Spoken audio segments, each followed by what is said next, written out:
Hi, நம்ம இப்போது ரொம்ப டேஸ்டியாக ஒரு காரக்குழம்பு ரெசிபி எப்படி செய்கிறதுன்னு பார்க்க போகிறோம்.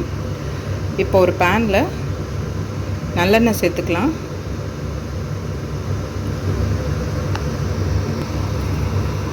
இப்போ இதில் 1/4 டீஸ்பூன் மிளகு, 1/4 டீஸ்பூன் வெந்தயம், 1/4 டீஸ்பூன் சீரகம், ஒரு 4-5 பீஸ் பூண்டு, கொஞ்சம் கருவேப்பிலை, இது எல்லாத்தையும் சேர்த்துடலாம்.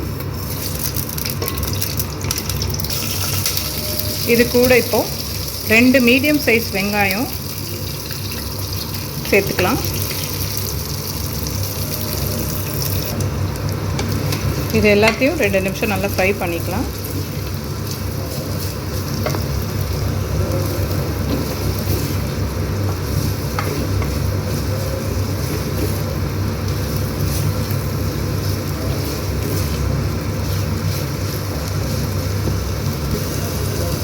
இப்போ இதில் 2 பெரிய சைஸ் தக்காளி எடுத்திருக்கேன், அதை சேர்த்துக்கலாம்.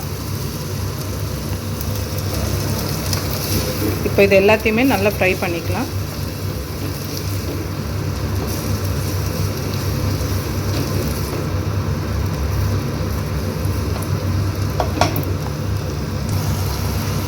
இப்போது இது எல்லாமே நல்லா இந்த அளவுக்கு வதங்கிருச்சு. இதை நம்ம நல்லா ஆற வச்சு ஒரு மிக்ஸி ஜாரில் சேர்த்து நைஸாக அரைச்சிக்கலாம்.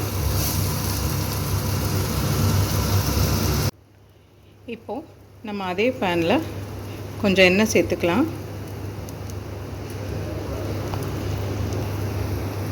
இதில் இப்போ தாளிக்கிறதுக்கு கடுகு, சீரகம், உளுத்தம் பருப்பு, பெருங்காயத்தூள் இது எல்லாத்தையும் சேர்த்துடலாம். இது கூட கருவேப்பிலை, 4-5 பீஸ் பூண்டு, ஒரு 10 சின்ன வெங்காயம் இந்த மாதிரி கொஞ்சம் சின்ன சின்னதாக கட் பண்ணி வச்சுருக்கேன், இதை சேர்த்துடலாம். இதில் இப்போ மஞ்சள் தூள், உப்பு, தனி மிளகாய் தூள் 1/2 டீஸ்பூன், குழம்பு மிளகாய் தூள் 1/2 டீஸ்பூன் இது எல்லாத்தையும் சேர்த்துடலாம். குழம்பு மிளகாய் தூள் 1/2 டேபிள் ஸ்பூன் சேர்த்துருக்கேன். இப்போ இது எல்லாத்தையுமே நல்லா ஃப்ரை பண்ணிக்கலாம்.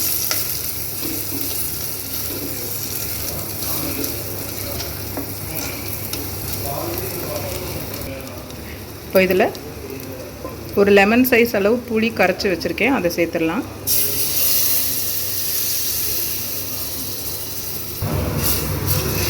இது எல்லாத்தையுமே நல்லா மிக்ஸ் பண்ணிவிட்டு ஒரு 5 நிமிஷம் இதை ஒரு மூடி போட்டு கொதிக்க வச்சுக்கலாம்.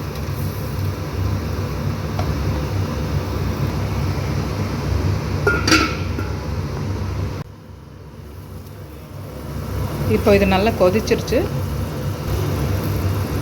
இதில் இப்போ நம்ம அரைச்ச இந்த விழுதை சேர்த்துடலாம். அந்த மிக்சியில் கொஞ்சம் தண்ணி சேர்த்து, இந்த குழம்புக்கு தேவையான அளவு தண்ணி சேர்த்து நம்ம இதில் சேர்த்துடலாம்.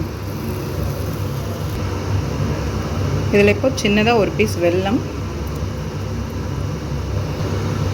கொத்தமல்லி, இது எல்லாத்தையும் சேர்த்துட்டு இது எல்லாத்தையும் நல்லா ஒரு மிக்ஸ் பண்ணிவிட்டு ஒரு 5 நிமிஷம் மீடியம் ஃப்ளேமில் மூடி போட்டு நம்ம இதை வேக விட்டுக்கலாம். அவ்வளோதான், நம்ம குழம்பு ரெடி ஆயிரும்.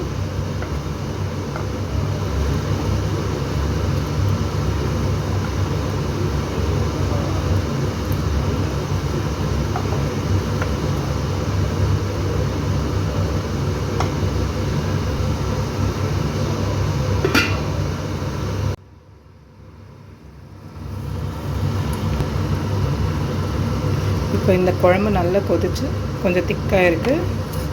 அவ்வளோதான், ரொம்ப டேஸ்டியாக அரைச்சி விட்ட காரக்குழம்பு ரெடி ஆகிடுச்சு.